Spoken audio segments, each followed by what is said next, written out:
Moro!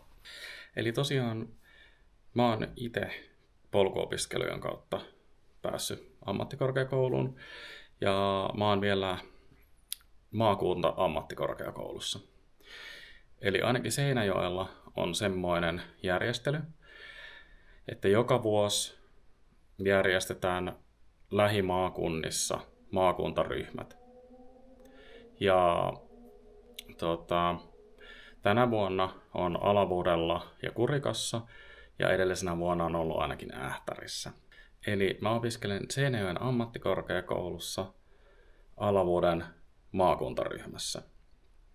Eli periaatteessa suurin osa mun tenteistä, jotka on läsnäolopakollisia, on Alavudella. Ja sitten jos on jotain labrapäiviä, että tarvitaan koneita tai muita vastaavia, niin ne on sitten Seinäjoen kampuksella. Ja periaatteessa, jos haluaa, niin mä voin ihan yhtä hyvin mennä tunneille Seinäjoen kampukselle tai Alavuden kampukselle, tai sitten, jos ne ei ole läsnäolopakollisia, niin mä voin hoitaa ne Teamsin välityksellä. Ja tosiaan polkuopinnot, niin ne oli ainakin itselle se paras vaihtoehto näin jälkikäteen ajateltuna, koska siinä sä pääst oikeasti kokeilemaan vuoden verran, että miltä se tuntuu olla ammattikorkeakouluopiskelija.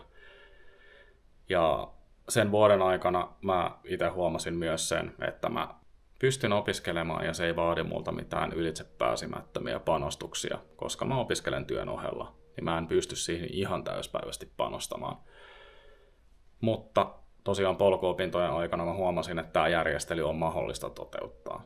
Ja se antoi mulle uskoa siihen, että mä tuun pärjäämään myös jatkossa. Ja tämän avulla mä uskalsin hakea sitten jatko-opiskelupaikkaa toiselle vuodelle.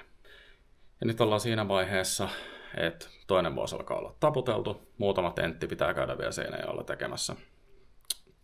Niin sitten olisi toinen vuosi takana ja puolet tästä operaatiosta suoritettu. Ja tosiaan, jos on jotain kysyttävää, niin laittakaa kanavalle kysymyksiä, niin mä yritän vastata niihin parhaani mukaan. Ja tosiaan tuolta tulee löytyy linkit polkuopintoihin, vähän lisätietoa niistä, ja Seinäjoen ammattikorkeakoulusta. Ensi kertaa. Moro!